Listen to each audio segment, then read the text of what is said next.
Good morning, everyone, and welcome to our webinar this morning on global insights, focusing on sustainable retail, and really looking at what this means for retailers, what do they need to do, and some examples.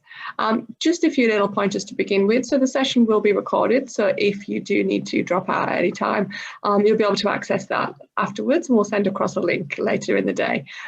Also, if you've got any questions for Stephanie or any of our other speakers, you can pop them into the Q&A as you go through, and we'll ask them later. All right, so to start with, I'm just going to pass across to Brian Walker, CEO of Retail Doctor Group, to give us a bit of an introduction on the project and the topic. Thanks, Anastasia, and good morning, everyone. Great to be with you. I really do want to talk about this changing force that is sustainable, socially aware, environmentally conscious retail, and importantly, the way that it's permeating consumers globally in their choice of retail, choice of brand. And when we work with our partners across the world, we work with a group called the Cooperative Group. And the Cooperative Group is a worldwide global alliance of retail experts, advisors, consultants, practitioners in all forms of research, strategy, and also into the implementation of retail. And as the Australasian partner to this group, we're access to and we contribute to studies such as this. In addition, Anastasia, who will speak shortly, will take us through this piece of work, which is clearly on sustainable retail, and the own work that Anastasia is leading through Retail Doctor Group on consumer insights and how we're seeing and echoing these trends in Australia. Then we're delighted to have Steph Curley join us, who's the social mission manager for Ben & Jerry's, which was described to me as a social purpose organization that sells some ice creams. Steph's remit looks after Australia and New Zealand. We're going to explore this business and the role of social purpose. And through this study, you'll see other great case studies. And then we have 3 videos that will incorporate the fantastic work being done by IKEA, Ecolaf, and Rhema 1000 out of Europe. And of course, in IKEA's case, globally. So sustainable retail, and you'll see the way that global insights, consumer insights, market insights are really helping to define the real differentiators and drivers of consumer value. And on that note, I'm going to pass you through to our General Manager, Head of Consumer Insights for Retail Doctor Group, Anastasia Lloyd-Wallace. And over to you, Anastasia. Thanks, Brian. Okay, so I suppose we just have a bit of a start as to why have we even brought this to you today. So as part of our global consumer study in 2020, we talked to consumers to understand what's really important. And this topic of sustainability keeps coming back over and over again. I mean, we're seeing 85% of consumers saying that sustainability is important to them. 82% saying social responsibility, and 81% saying transparency. And it's one of these things that in every piece of research that we do with our clients, it's really popping up as a question, but what do we actually need to do? What is important to our customers? We can't do everything in sustainability, recycling, ethics. So where do we even start? So one of our angles today is to understand, as a business, where do you start? What are some of the examples of what people are doing around the world? And how can you take that on board for you and for your customers? What's also interesting about the study is you'll see how it transcends across all age groups and demographics. So it's not the domain of one demographic sector or one profile per se, and it becomes really apparent. And interestingly, we've touched on the Cooperative Group, for which we've been members now for over 10 years. We see this as one of the strongest growing consumer forces, which is quite remarkable. Yeah, we always talk about millennial and Gen Z leading the force there, but we're actually seeing it across the board in all of these demographic groups. So it's really important to really dig down that level deeper into those customers, to really know them personally and emotionally and really what drives them. And some of the different areas that we can look at, each retailer doesn't have to be all things to all people. So there's a few different values that we've looked at within this work. So the planet and environment, or is it in social development, local community, or employee well, a combination of the above. So it's all of these different areas as a business. We should really have a focus. What is our purpose? what do I believe in, what aligns with my business and my consumer needs. And it could be in any one of these criteria. And we're seeing this over and over again, that customers are wanting a connection with a brand. They want this emotional connection. They want to align with someone that they trust. And very much now for businesses, it's become a hygiene factor. We've said here, a matter of survival, to have this ethical or sustainability policy that really does align with your customers and your investors' needs. And this can be really seen here, with 44% of customers chosen to buy companies from a product with sustainable rather than from a competitor. So what does this mean? This means that they are walking past their competitors to get to a retailer that aligns with their social, ethical, recycling beliefs. So we really see that rising. And with everyone that we talk to at the moment, it's very much what is our purpose? Where do we align? What shall we do? So we're just going to give you a bit of a background on the research that we've done with our partners around the world. So globally, each of our partners put forward several case studies from their country, and then we've picked out the best 4 from each category, and this was done from our central Ebeltoft group. And then within the white paper, which is available to everyone to download after this event today, you'll see lots of other examples of retailers that are really doing good things in each of these categories, and get some inspiration as to what can be done and where should we stand. So we can see we've got 4 categories here that we've identified. So one is the pioneers and activists who are really breaking the barriers and really standing up for something. We've then got changing business models, so really looking at business through a different lens and how we operate. Businesses that are born to solve a solution and solve a problem, so it's actually come out of a ethical or a sustainable problem, and the business has been developed. And then those that are leading the transformation, that are really moving and changing the way that they operate. So we're going to have a little look. So the first one, pioneers and activists. So this is very much the category that Stephanie will talk to us about later, where Ben & Jerry's are really strong. These are organizations who are objectives as to really achieve environmental or social improvements, and they actually become activists. And really raise awareness of their cause and get others to follow them. So they really are leading the change and getting consumers to follow them in their plights. So, we talk about digital disruption, but really these businesses are disruptors in their own right. They challenge the norm, and this is a lovely example. Yeah, this is a fantastic example from Tony's, and Tony's was built in 2005, where they saw a need to really change the chocolate industry, and it's 100% fair trade and slave-free milk chocolate bar.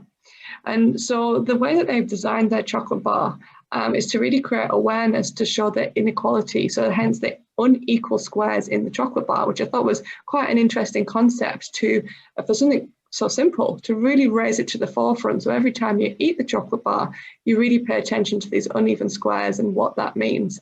But not only have they done it for their company, their business mission is to change the whole chocolate industry and to make the whole industry 100% slave free. So they really are there for a purpose.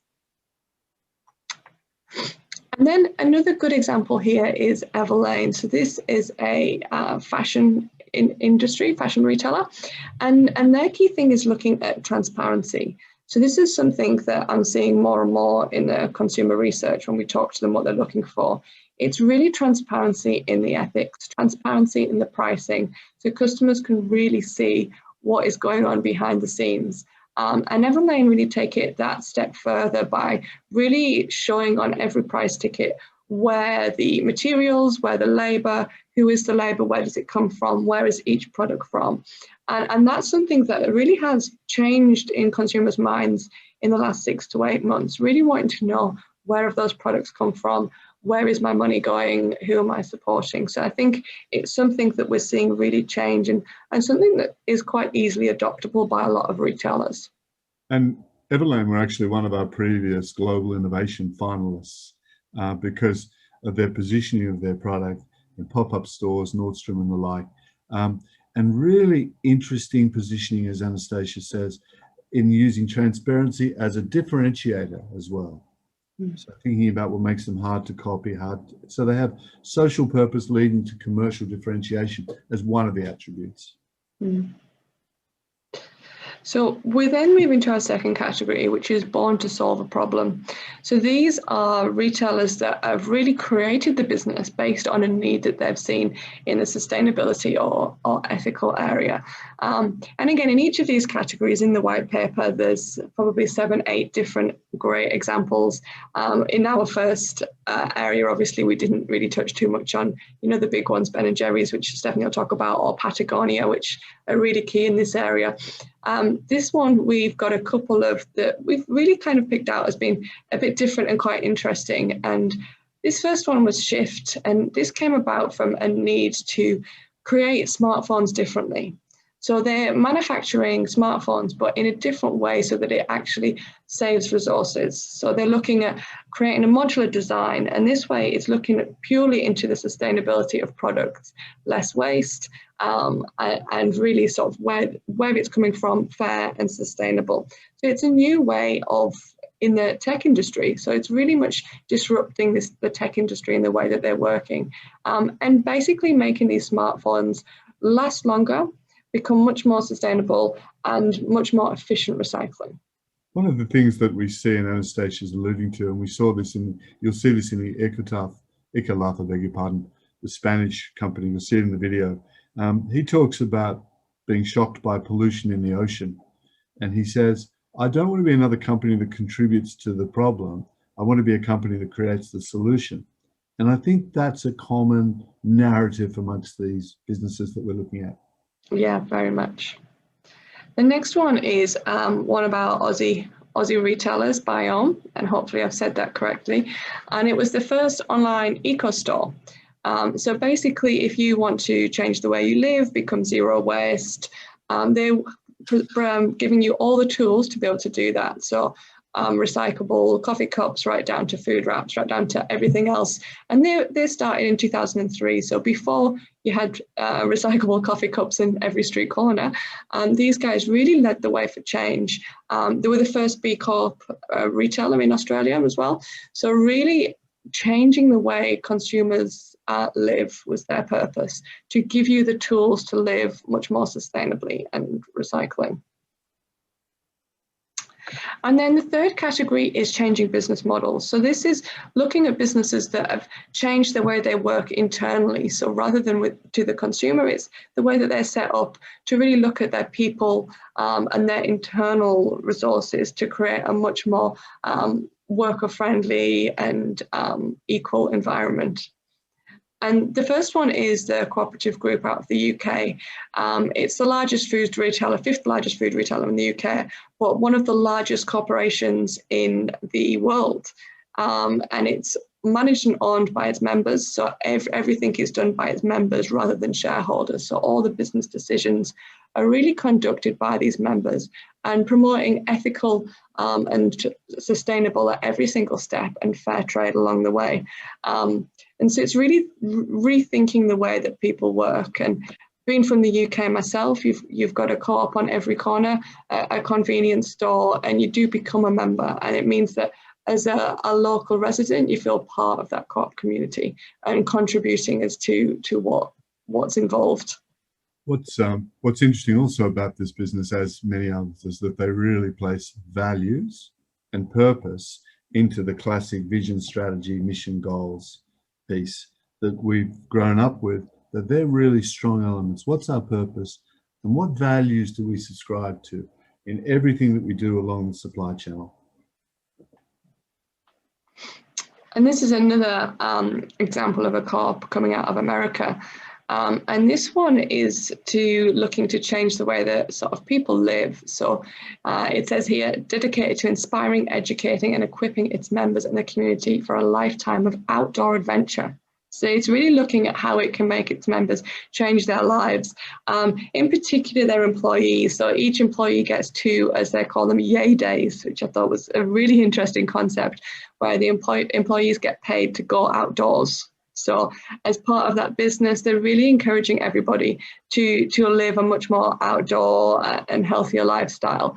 And so I can see how this is very interesting, and 70% of their profits go back into the outdoor community. So I think really a commitment to a different way for their employees and their people and how they work, and therefore attracting a different set of employees with different ethics. We pay our consultants to go outdoors and visit clients, but it's a bit different. Yeah, one of the things, if anyone was with us for our previous webinar, which Belinda McPhee spoke about, which was very much, she's kind of seeing this alignment in the recruitment space as well, that now people are looking for jobs that really much more align with their ethics. It's not so much what is the package, it's what is the business purpose, what is the business mission, and that is who I want to work for, rather than how much are they going to pay me and what is my leave. So she was really talking about this change in mindset of the current employee, and the great one that I always say is, we know that millennials were leading the pack for this, and millennials were going to set to be the largest spending demographic in 2020. So that was last year. So we can really see this change being led from our millennial consumers in, I want ethics, I want to align with the purpose of my business, and it's not so much about the dollars. And then the final category is leading the positive transformation. So these are businesses that are really adapting the way that they work to really become more sustainable and environmentally friendly. And they're really changing the way that consumers work, and a new way for everybody. So a couple of nice examples in here. So Botanic was the first garden store to eliminate all synthetic chemicals. So a very small change, and this is why I quite like this one. That it was not trying to change the world. It was one step at a time and changing what was under its control. So they removed all of the fertilizers and all the artificial products from what they sold. And then they found that was very successful. So they actually then grew their range and started to produce food, organic food, pet food, and cosmetics. So what started off as a belief for them then kind of expanded into a much bigger business. So it actually ended up with a much bigger business use and business case for them, which I thought that was quite interesting how they started off there with changing one very small thing. Also, one quick comment on Botanic that is great is that they've got very strong programs for employing and integrating disabled people, so that their values extend across that full ecosystem of how they go about business. Nice. And the final example we've got today is Dischem from South Africa. And it's a pharmacy, but it's a pharmacy with a difference. And it's very much taking that we're careful local to the next level. So it's really gone for many different incentives and schemes within the pharmacy. So they've got a food garden where the food is grown to be distributed to various local canteens. So each pharmacy has got its own food garden that people can take part in and contributes to the local community. Million Comforts is another incentive of theirs, random acts of kindness, mobile health clinics. There's so many streams in their belief that you can contribute, and they're contributing to their local community. So it's really got a focus on those local people and how their store can give back to their community. Very good. And then just a couple of takeouts before I pass across. So one of the key things that I think we kind of keep getting asked and we're looking into is, that consumers are different, and everyone's got different beliefs and different ethics and a different stance on where they should be in sustainability. But that doesn't stop that they're all demanding that there should be something from retailers. So we've put here, on top of brand experience, consumers are really demanding to understand the purpose and the values. They're looking for that transparency in the business. But we can't be all things to all people. So I think one of the key takeouts that I would be talking about and recommending is this understanding who that consumer is and really what drives them, what is their purpose, but also then as a business, what is your purpose? And consumers very much see through what I think has been called greenwashing. So very much what is true to your business rather than we're putting it on because we have to. So understanding in some of these areas, is it planet, is it social, Is it community? Is it our employees? Is it our ethics?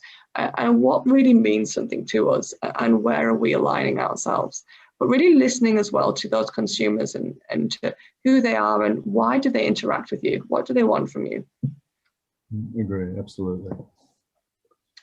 Fantastic. So passing across now to Steph Curley, Social Mission Manager from Ben & Jerry's, to give us a bit of a take on what Ben & Jerry's have been doing in their area. And so I might say too, if I may, Steph, before introducing you, that we've been very impressed with Ben & Jerry's, and in fact, they're nominated in a couple of our upcoming Retail Innovator Awards. So, and this really drew our attention to Ben & Jerry's in the leadership and also the business of social purpose, social mission, while selling some ice creams. So Steph, as Anastasia says, welcome.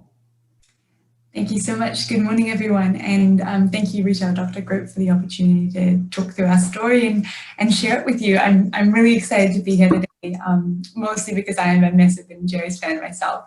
And I really, really do believe in the power of business for social change. So really excited to share our story with you. And I think what's really clear to me is, and it's one way to put the Ben & Jerry's story, is that social mission is integral to everything that we do. And I'd love to talk to you about why. And of course, a lot of the things that we're doing from a local level, because obviously Ben & Jerry's is a global company, and having that nice grounding in our own communities and from a local level is part of making the change. So Anastasia. Right, so the early days, Ben & Jerry were two friends. They met them when they were about 11 years old, both because they were too slow to run around the sports track together. And after a series of failed career attempts, they decided they would start an ice cream company. And this was actually because they couldn't afford a bagel company. And they started off and they were just making all kinds of random things. They were making ice creams and they were selling soup in their store. And what Ben had is he had a problem where he couldn't actually taste. So he put these big chunks of flavors in and dough and things like that so he could kind of get what was on in the ice cream. And that's how kind of our signature chunks and swirls came in. So if we cruise to the next one, Anastasia. And then what happened is they started becoming successful. And in fact, they found themselves so popular that they were who they didn't want to be at all. They found themselves as business people. And they were actually going to sell the business because they did not want to be in the corporate space or any kind of thing that represented to them what was wrong with the world. And one of their mentors said to them, well, if you don't like the way business works, then why don't you change the way that you do business? And that was really the aha moment for Ben & Jerry's. They'd been doing it from the very outset, but now they realized they could be successful, but also do business in a way that felt real to them. So when they were first established in 1979, they put together this statement of mission, and it's still relevant and still what we refer to every single day at Ben & Jerry's. And essentially it's a three-part mission. It's that our product has to be beautiful and made of great ingredients that are good for the environment and good for basically respect the earth and people. We have to have a strong economic mission. So, you know, if we continue as a business, we need to be successful, and social mission. And that's in a way that operates Ben & Jerry's as a business for good and a force for good. And what you'll see is that all parts must thrive equally. No part is more important. Social mission has to grow at the same rate as product and mission. So when we talk about social mission, we really divide it into two pieces. One is impact. You know, our day-to-day operations as a business, we can have an impact on who we hire, what goes in our products, where we get our raw materials from, what kind of environment we create. And, you know, for example, our brownies that go into our pints, they're made from a bakery that hire people directly from prison. So we are looking for every opportunity as a business to use our purchasing power for good. And then there's the other side of it, which is the influence side. And that's where we use our voice as a business. We call it the ice cream megaphone, to support wider progressive causes that we're really passionate about as a business. activism, it's a huge part of my job. I am an activism and impact manager, but what does it actually mean? And it really is using our voice to campaign for social change. And it's always involving working locally on the ground with partners, working in the back end for a long time before we'll come out and say something publicly and support the cause in a really public way. Our activist journey, this is just a few of the campaigns that we've run in Australia since being here in 2013. You can see that we've got a real focus on sustainability and climate activism. It really is to us part and parcel of social justice, because climate justice is social justice. So we're working on, last year you might have seen our big campaign, Unfudge Our Future, and we're currently working on a very exciting one. I'm trying to take on the gas lobby group, so wish us luck for that. A little bit on how we do sustainability. You know, a lot of the questions that we get when we talk about climate activism, for example, is, but you're a dairy company, you are an ice cream company, how does that work when it comes to sustainability? And that's a great question, and I actually love that our fans and consumers ask that, because it is something that every single company can be doing better on. So from kind of the outset of Ben & Jerry's, we've had a team that have been working on our sustainability and our environmental impact. We've adopted science-based targets in terms of reaching 100% renewables, reducing all of our methane, reducing all of our carbon. We measure really carefully per pint how much carbon we produce and how much we're hoping to have this down by in the coming years. So to do that, obviously you need to innovate and come up with new ideas. So we have such things as working really closely with universities to trial new things like seaweed to cows, and programs, for example, like the Chunkinator. It's basically a big biodigester that sits in our factories and powers our factories from the waste from making our products. And then, of course, it's a big, chunky challenge because we've relied on plastic for so long as a world. We're working to reduce plastic and packaging, and that's really around going from less plastic to better plastic to no plastic. We are working on this. We've got some really exciting innovations happening in the EU around being compostable, and we're currently looking at all kinds of alternative sugar-based and cornstarch-based plastics instead. And then, of course, a really important one to us is regenerative farming and caring dairy.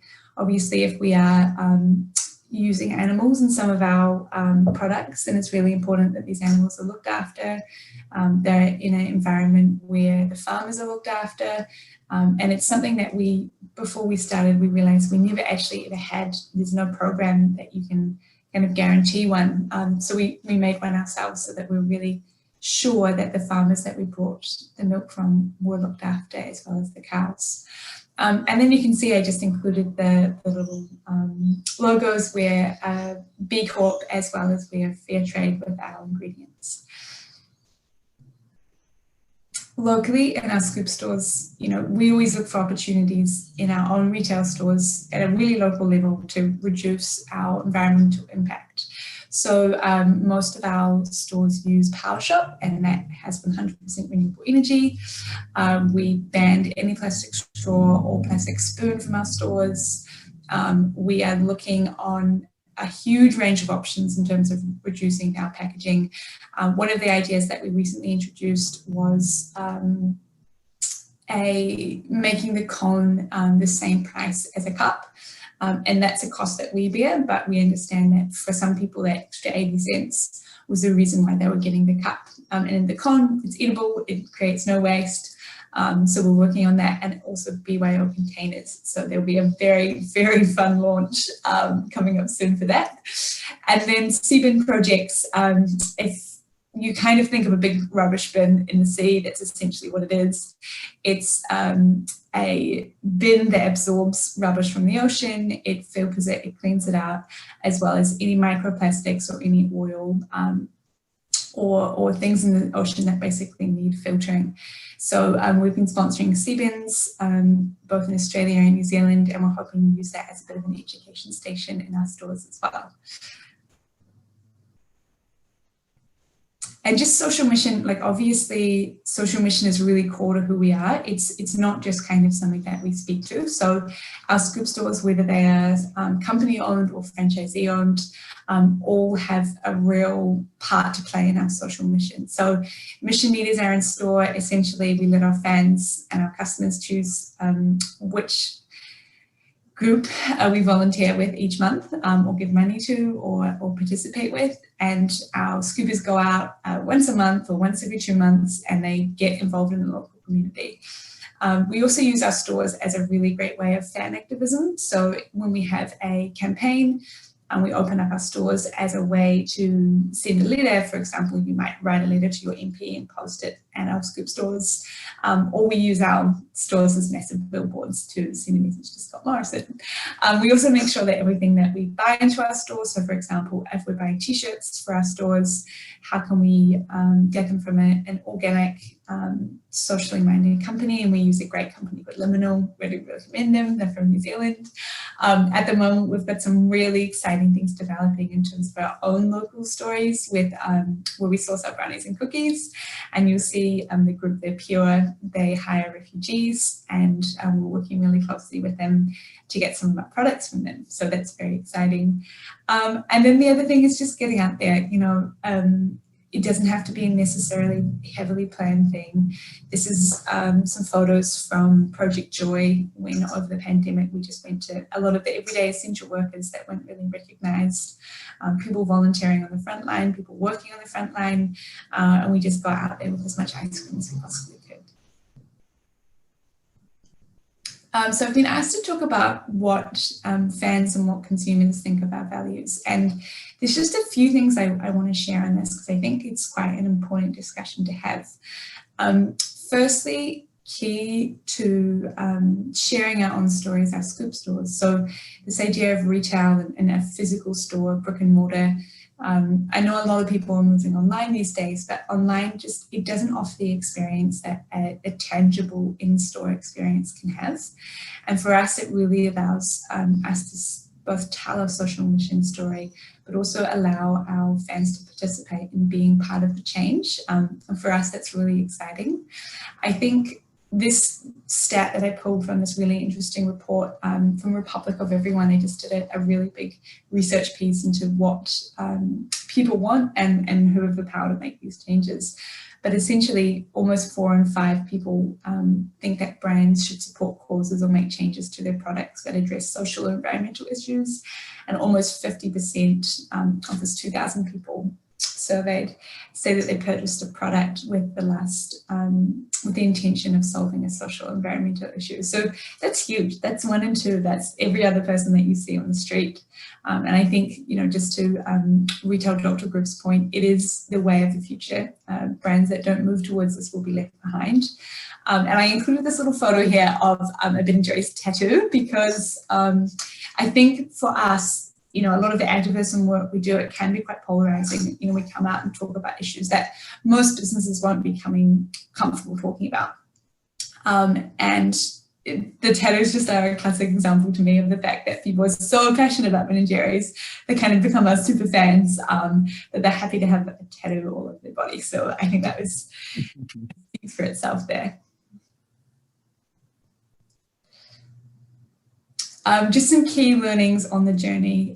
For those businesses that are either starting or along the journey themselves, we are on our own journey. I mean, we cannot get everything right from the outset. We're always working towards being better. We're always saying, okay, actually that didn't work. How can we be doing better? And I think one thing that our retail manager always says is he says, never let perfect be the enemy of good. And I think that is so true when you're starting to move towards social mission and sustainability. Don't wait until you have all your ducks in a line and you feel like it has to be perfect. Just start. And then the other side of that, of course, is transparency. You know, be prepared to talk openly about where you are at the journey, because if you're doing nothing at all, it's actually a lot more refreshing and you'll win so much more consumer engagement by saying, this is where we are at the moment. We've realized we're not doing much and we want to be doing better and we're starting our own journey. Or we're X place in the journey and we've come this far and this is where we want to get to. So really be prepared to talk openly about where you are at. Another one I really want to say is retail isn't dead. We just made the experience worth putting pants on for. And I say that because it's so easy now just to order, ice cream or anything from your couch. But it's having that really beautiful in-store experience and really showing your values and giving them kind of a taste of who you are from the moment people walk into the door. That it makes retail alive, and it will keep retail alive. And the other thing I want to say is your people, especially in a retail sense, they are the ones telling you stories. So we're looking into this ourselves. We realized that we didn't have onboarding right from the very start of applying to be a Ben & Jerry's scooper that really kind of brought on people that were really, really engaged and interested and passionate from the beginning. So that's kind of our work to do at the moment in a retail sense. Training the scoopers or training the people who are going to be talking about your message is so key. And then just a little fun fact, ice cream always tastes better from the scoop store. Very good, very good. Well, as a local Ben & Jerry's fan, I can attest to that last line, Steph. Absolutely. I was just going to say that, yeah, it definitely always tastes better from the scoop store. Always does. It's dangerously close to my house as well. How does social mission and purpose align to the classic economic levers of growth and scale and profitability and shareholder returns and things? How does that all fit neatly together? That's a really good question. I think it fits neatly together because in a very basic sense, you can't have one without the other.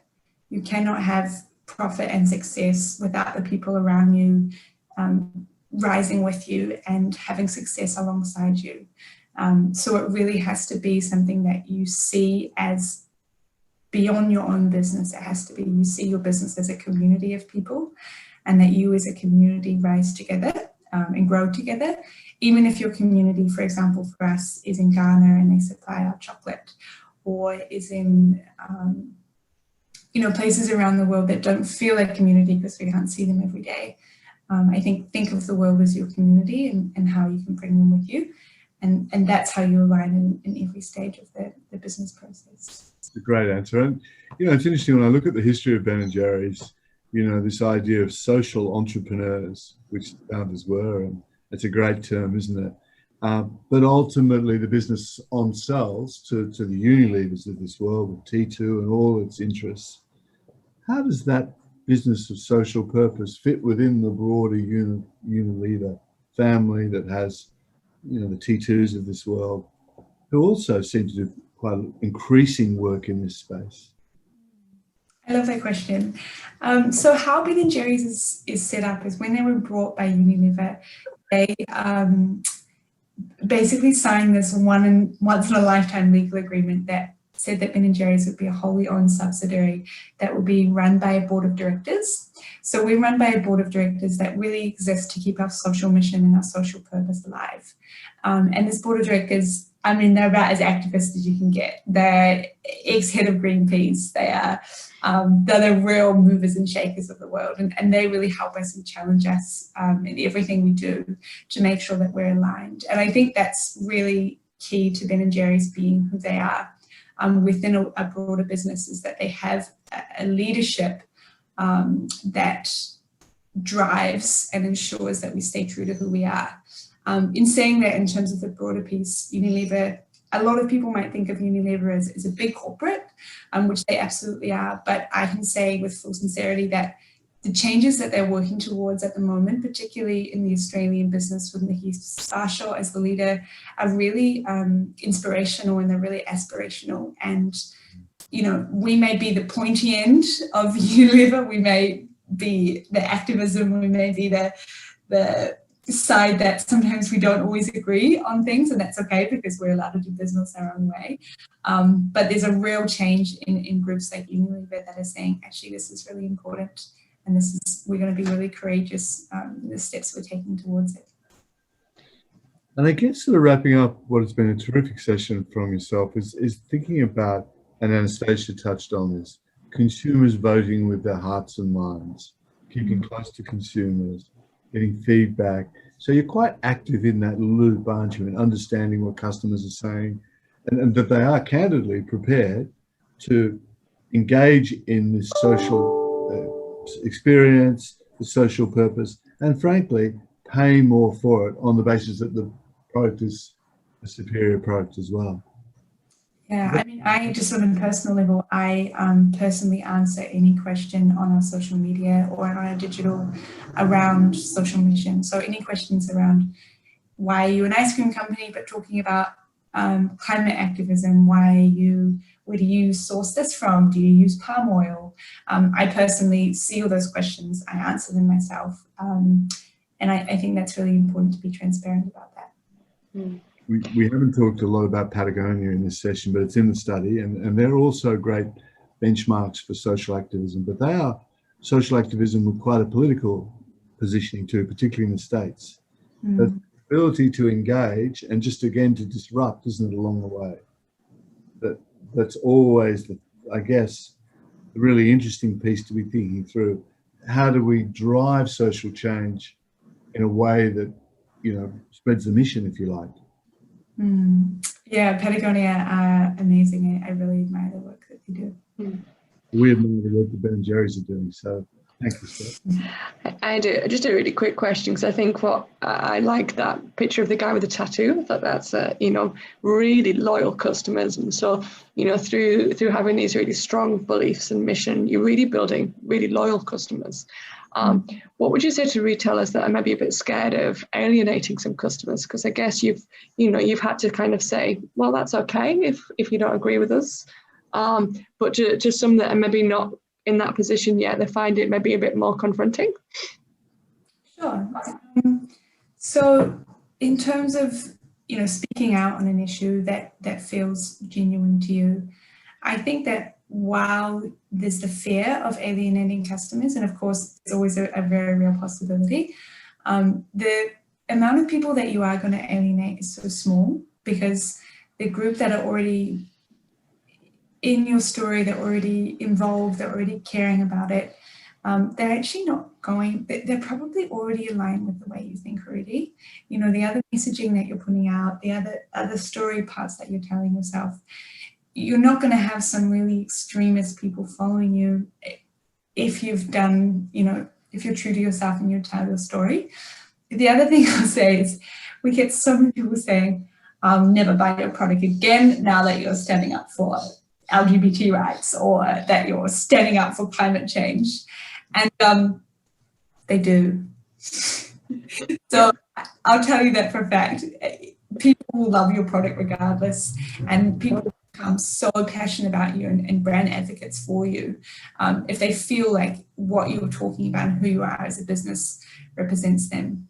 That's it. The good outweighs the bad in the long run, and it's what we always say. You'd rather have a group of really strong, passionate customers than a group that are maybe neither one or the other, because that keeps them really loyal to the brand. And I think that is such a key, because I always talk, you don't have to be everything to everybody, but you want to be something very meaningful to that group that follow you. So that's exactly it. Yeah, fantastic. Well, thank you very much, Stephanie. That was fantastic. And okay, any further questions for Stephanie? We might sign up for some Retail Dr. Group tattoos, Anastasia. I'm not too sure about that one, Brian. All right. Well, thank you so much, guys. I really appreciate it. It was great, Steph. Thank you so much for joining us. And I think we'll move now to some of the Ebeltoft videos for those who'd like to stay with us and watch. And Anastasia will lead off with Paul de Jong, CEO IKEA Netherlands. Is that? That's correct. So we'll now move to Paul de Jong, and he's going to talk with Frank, who is one of our partners from the Netherlands. So this, unfortunately, due to the time difference, so these videos are pre-recorded so that it's not the middle of the night for our European partners. So we'll now show you the interview with Paul from IKEA. I'm pleased to introduce to you Paul de Jong. He is the CEO and CSO of IKEA in the Netherlands. My name is Frank Wicks, and I'm the Managing Director of Q&A and the Chairman of Ebeltoft Group. Welcome, Paul. Actually, it's not welcome to you because you're welcoming us. We are here at IKEA in Utrecht. And I would like to talk to you about all the achievements IKEA made in the past few years on sustainability. In 2018, actually your vision came to something like a completion, I would say, because you said it was creating better everyday life for the most people, but then added to it and having a positive effect on people and the planet. Recently, you released again the sustainability report. Can you explain a little bit on the achievements IKEA made in the past few years? Very welcome here in the store in Utrecht. And yes, the achievements, there are many on the field of sustainability. In my eyes, the biggest achievement is the commitment we have done to the world as a large company, and that is being circular until 2030. Our company is going to be circular by that time. We are well on the way. There's a lot we can talk about, but we know that the main achievement and the main impact sits in the value chain in product development and in sourcing. 40% of our footprint sits there. And that's where we are making big steps in product development, in sourcing raw materials. So our wood, for example, this year we have met our ambition. 100% of our wood is either as FSC certificated or it is recycled wood. The second thing, and that's already since 2015, we have all our cotton is better cotton, means that it all comes from sustainable sources. And those are very big achievements of which we are very proud. If you're looking at becoming a circular company by 2030, what are the most challenging things then to do and create? Because I can imagine it has so much impact everywhere. Yes, it is about building a total new model for IKEA.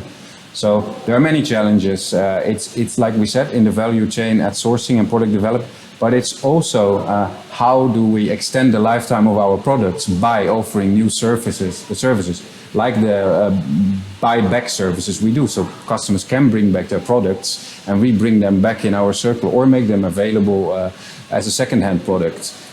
You have services also like furniture as a service, where we don't sell the product anymore, but we lease it out to people for the amount of time they need it, and then it will come back to us and we can repurpose it again. This is something you're doing already in Amsterdam. Is it working well?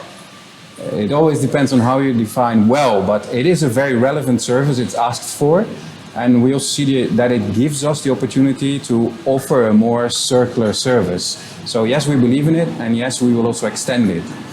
So you're doing the furniture, it's leasing that people can do, so for a limited time. But also, if we are looking at the mattresses, I believe that you made a major step in the Netherlands also with your business model on that. Yes, indeed. We are super proud on this. And first of all, we have a huge responsibility. We are the biggest mattress seller in the Netherlands. That is fantastic, but that goes with responsibility for the products. So we decided to find a solution for recycling of mattresses. And that you cannot do alone as a retailer. So that is also new. We are looking for cooperation. So we went into a cooperation with Renewy and Retour Matras, two Dutch companies. And together we invested in capacity to recycle mattresses, and that we have up and running today. And what will be done with the mattresses? Will they be sold as new mattresses again now? There's two things here. The first thing, what we do now is we recycle the material, and it is used for different purposes. The next step, what we're doing now, and that is super exciting, is we have found a way to reuse the foam, and with that we actually are going to build new mattresses, which we're going to sell back to our customers. And that is the point where we've come very close to closing the cycle and being truly circular. Yeah. You just also made a comment on second-hand products, so that you're buying back products. But how are you reselling them? Are they sold on your website or in stores? Well, the first thing is we can see this as a first test. So we have introduced this service basically also to collect data and to collect the response of consumers. Well, the response, not surprisingly, is very positive. So right now we take it back in our stores and we resell it also in our stores. if the product is still suitable for reselling. If not, we try to recycle materials from the products, or we even give it to good causes as well. Okay. If you're looking at becoming circular, what type of management is needed? Do you need different skills within your team? At least your position, and I believe every position at IKEA now, the CEO is also the CSO, but that's only a title. But how did it change your way of leading the group? Yeah, you're absolutely right. It's not about a title and it's not about a department. It's all about integration, and it's all about, as a management team of a company, acknowledge that this is a driver for business. And it starts with that, and then you work to common goal setting. So we have common goal settings towards sustainability throughout the whole organization. So everybody knows what is my contribution to sustainability, as an example. So that's also within your KPI. So virtually everybody has sustainability KPIs and within the company, or not? This is the idea, that we work with 6,000 people which work in the Netherlands for us, that we all have one contribution towards sustainability. What's next on your agenda? So what's the biggest project now for you on sustainability? Well, there are many things coming. Like we said, the mattress recycling will stay on our agenda, and we will upscale it. So we're looking into next steps now, if we can bring this also to Belgium and maybe even Germany. That's next, and that's a very exciting project. And then there is a lot coming in the range. So we are having already our plant bowls, and there are many more plant-based dishes coming. Okay. And of course also there are more and more of our products, and soon all will be sustainable, meaning that either it's from recycled materials or certified materials. So that's coming up.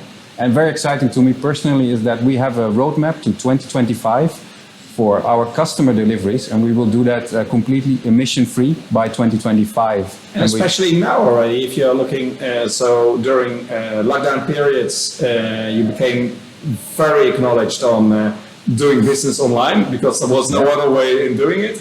But I believe you do deliver today already in Amsterdam. Yes. With EVs. Yes, we started this journey to emission-free delivery in Amsterdam. That's the first step. So we are doing that in a crisis. We invest in this to do EV deliveries to our customers. And now we have a plan to roll it out to the rest of the country. Do you believe we can come out of this crisis in a green and better way? It's not about belief. I think it's a duty for companies to do this. So yes, I believe. Yeah. Thank you so much for your time. Thank you. You're welcome. That was a great conversation between Frank and Paul, the CEO of IKEA from the Netherlands. Next up, we now have Michael Skoo, who is the HR Director of Rhema 1000, who will tell us a little bit about this grocery convenience store, which has really got a different approach to the way it manages its franchisees and its people. Hi, my name is Michael. I'm a People Accelerator at Rhema 1000. Rhema 1000 is a discount store, making it easy, fast and cheap to buy quality food in a responsible way. This is the concept behind discount with an attitude, on which all our sustainability initiatives are based. As you're going to see, we're not an ordinary discount store. We are value driven, and we do sell trust before we sell products. Because people don't buy what you do, they buy why you do it. Since the very first opening back in 1994, we have been running our business on the basis of our 8 strong values. And due to continuously high transparency in our values, not just talking about our values, but actually truly living the values, customers at the latest YouGov survey ranked Rhema 1000 as the most popular brand in 2020 in Denmark, swapping positions with Lego from the year before. The individual customers are our highest priority. Each of our 350 57 retailers does everything possible to become top of mind in the head of the customer. Or should I say, in the heart of the customer, because customers tend to buy with their heart. In fact, that is the key to our success. Independent retailers with strong personal initiatives and local ownership. But we succeed not only by having independent retailers, we succeed by having independent people. It is the people who makes the difference in Rhema 1000, people with strong values. And it is the sum of each of our colleagues' decisions and actions that makes the difference. That's the way the magic is created. To make you understand how we managed to keep building sustainable business over time, I would like you to meet some of my colleagues. When you look at the word impossible, you'll see that most of it is possible.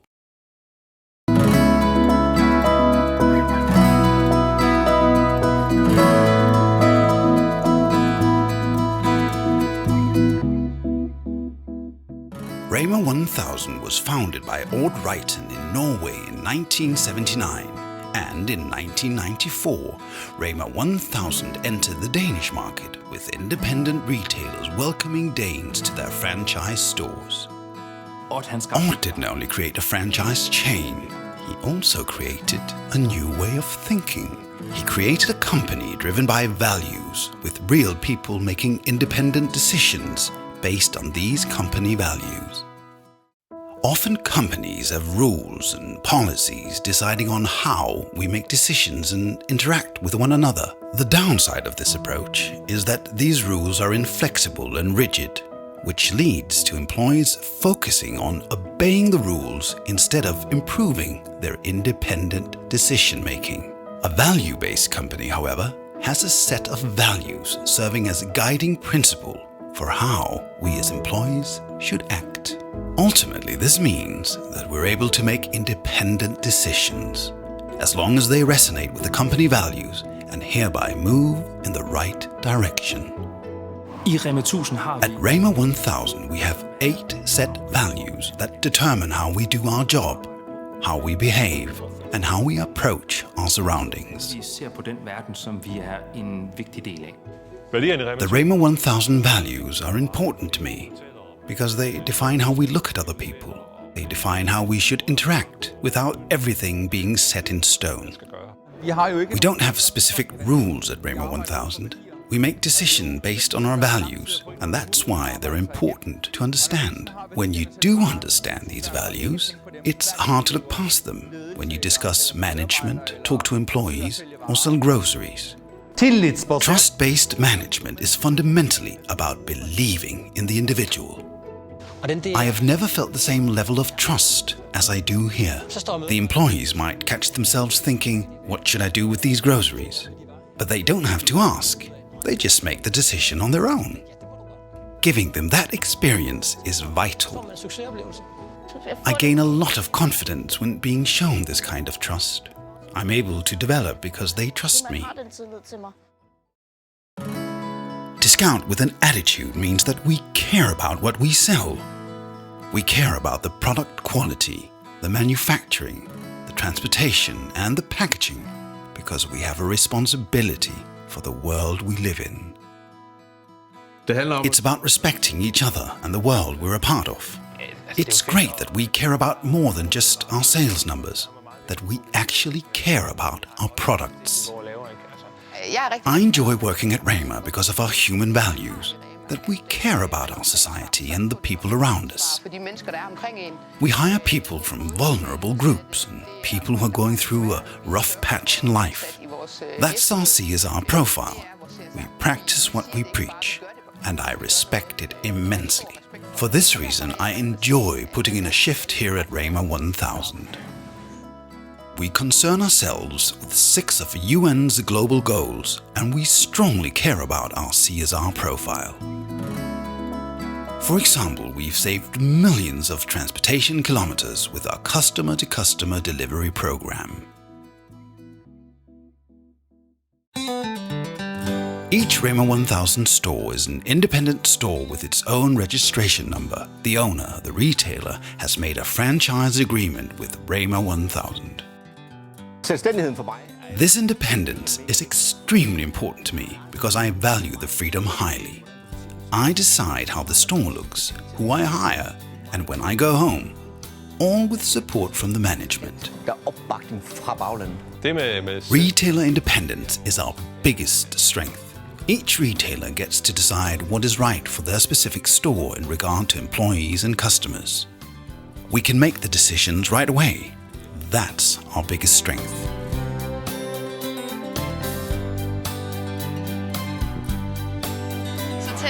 We often talk about how nice and friendly the employees are. The employees are always extremely helpful.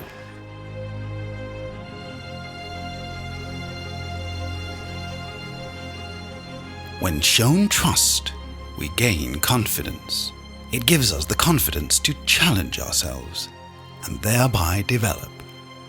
When we succeed, our confidence grows, and with confidence, we take on new challenges. In doing so, we grow as individuals. Instead of being little Maya, I am now big Maya. I have gained self-respect that I bring into my personal life.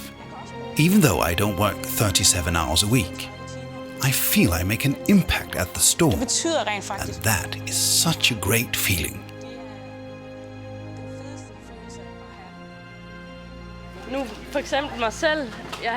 I used to be very shy, but since I started here, I've grown a lot as a person, simply by talking to customers and colleagues. You can't do it all by your own. You need to be a team player to work at Rhema 1000. Here, I feel like a human being, not just an asset.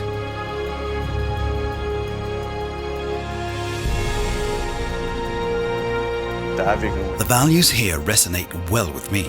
You feel appreciated and looked upon as an individual.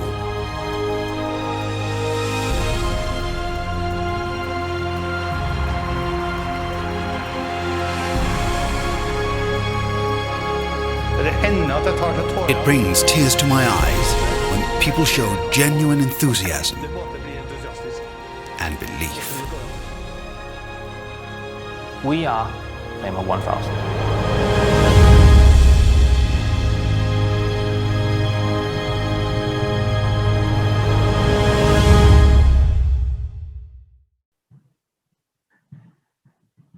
And a big thank you to Michael there for giving us a bit of information about how they work at Rhema 1000 and what makes them different and their real focus on a different business model.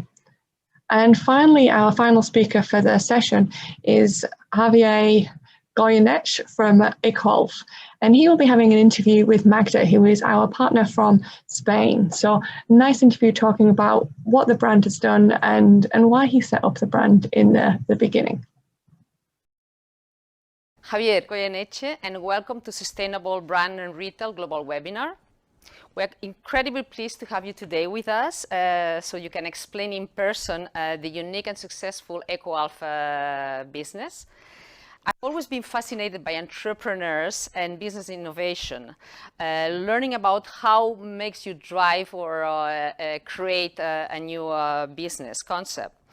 Could you please explain what prompted you to create EcoAlpha? What's the story behind, why did you feel you had to create something to solve a problem? EcoAlpha was born in 2009. The idea was to try to create a truly sustainable fashion brand. And I believe the most sustainable thing to do was not to keep on using natural resources. So recycling could be a solution. I had sold another company in 2008, which was another fashion company. To be honest, to that point, I was a bit tired of fashion. So I decided I wanted to work in sustainability.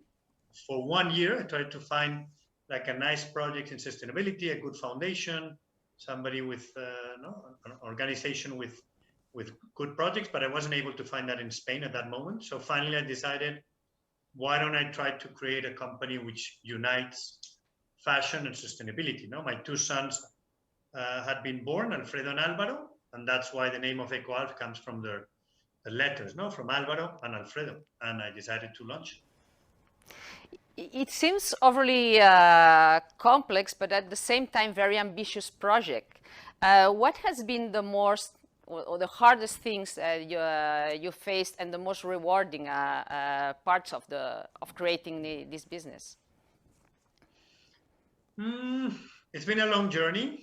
At the beginning, it wasn't so easy. To be honest, when I had the idea and I went to the market, there were no cool recycled fabrics. So we had to start developing all those fabrics and most of the materials.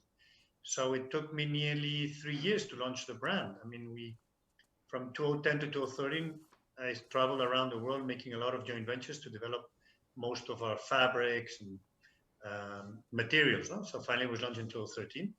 And at that moment, to be honest, recycling and sustainability and circular economy wasn't so common. So many people really didn't understand about the need to recycle.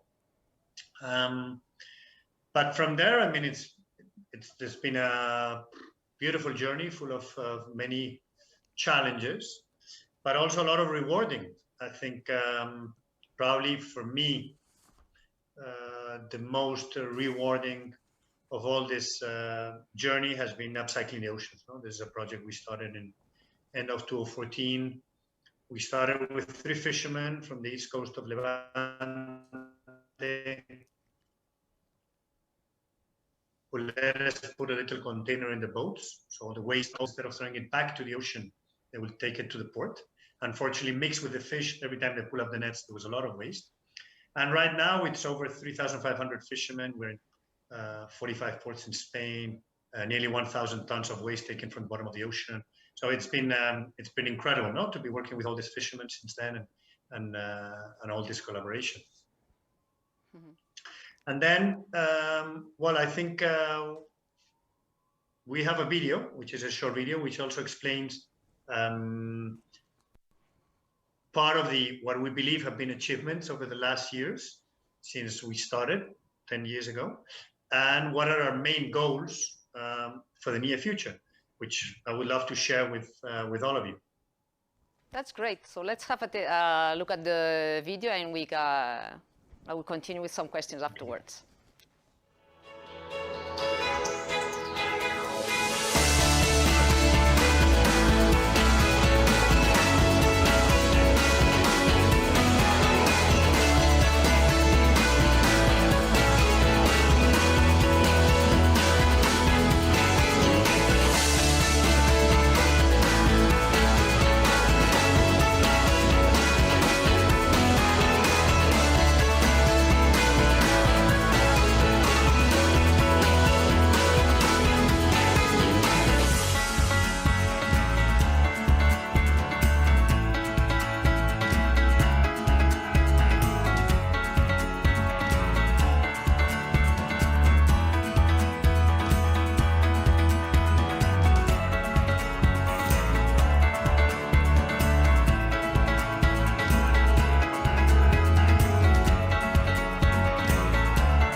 Javier, I've noticed in the video that you've been certified by B Corporation and that both you and EcoAlf are playing an activist role.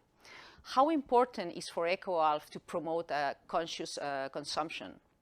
Well, first of all, I think there was something I always had clear when I started the company, is that I didn't want the company to be a storytelling company. I wanted to be a story-doing company. So I didn't want to tell you how dirty was the ocean. I wanted to be part of cleaning the ocean. And that's something which I think has followed us all over these years. No, we want to be part of the change. We want to be part of that solution. So I think it's very important. I think the more and more we want to be part of that change, and more activists we become, no? And also always the people that try to get on board on the team, for me, it's very important. They might be very good in financial or very good in operations, but I want them to be activists, no? I want them to really believe what we're doing, which I think it's very important. Mm-hmm. Okay, and one question: how do you perceive that? Is pandemic accelerating this, consciousness on sustainability, or on the contrary, right now, people are really, focused on many other things? How do you feel about that? Do you think, it's increasing the consciousness, or we're just forgetting this piece? Well, I think for many people, I think at the end of the day, we've been, during the pandemic, especially during the first months, from March to May, a lot of people saw how the dolphins came back to the ports. A lot of people saw how animals got back to the center of the villages. People saw blue skies in the cities they haven't seen for ages. So I think there was a moment of reflection for many people and understanding that we need to create a planet which at the end of the day respects the planet, and also satisfies our current and future needs. There has to be a balance. So I think there's a lot of people now, which I think their mindset is starting to change. Also, it's true that unfortunately this pandemic has brought a lot of crisis. So there's a lot of companies which right now, unfortunately, they're much worried more with their own sustainability than with the sustainability of the whole planet. No, but I think definitely moving forward, I think companies, are trying to get out of the comfort zone. I think there's a lot of people really understanding that we all need to change. We all need to start making different decisions. No, and it happens. No, when I go to universities to talk, and I see this new young generation of people, and they're really activists, and they really want to. First, they're concerned with what's going on, but at the end of the day, they want to keep up consuming 20 t-shirts of €5 per year. And I always say the same thing: look, this is not possible. This is not possible. So it doesn't have sense to be activist on Friday and keep on buying 20 t-shirts of €5 every year. No? So I would say, what do I have to do? Is I was consume less. I think we need to consume less. We need to consume in a much more responsible way, and we need to start making decisions, because at the end of the day, I always say the same thing. No, if you're not part of the solution nowadays, you're starting to be part of the problem. So just to conclude, what would you say, what are the key success factors of EcoAlf, briefly, in a nutshell? Well, I think we've tried to be very transparent in everything we do. We've tried to have a lot of traceability, make real projects that people could understand. It's not so much about talking, but much more about doing. I think we are getting in very crucial years, stop talking. I think it's obvious what's going on. We need to start acting. And that's something which many people at the beginning didn't understand. Why is this fashion company doing so many things which have nothing to do with designing a jacket and selling it? No, we spend a lot of our time doing other projects. And I think that's probably what has given us credibility, and why people probably are very supportive with our brand. Okay, it's really, really impressive. So thank you very much for your time, Javier. I wish you all the best with your activism and the company, of course. Thank you very much. Thank you very much. And that concludes our session for today. A big thank you to all of our speakers. Thank you to Stephanie from Ben & Jerry's, who's given us great insights into the sustainability and ethics in all aspects of the Ben & Jerry's business. And a big thank you to our 3 speakers from our international partners, from IKEA Netherlands, from eColf, and from Rhema 1000. Please do not hesitate to get in contact if we can help you with your consumer insights, your global insights, what this means for your retail strategy, and how to implement that on the ground. Follow us on LinkedIn, Facebook, Instagram, and listen to our podcasts for further information from Retail Doctor Group and our upcoming events.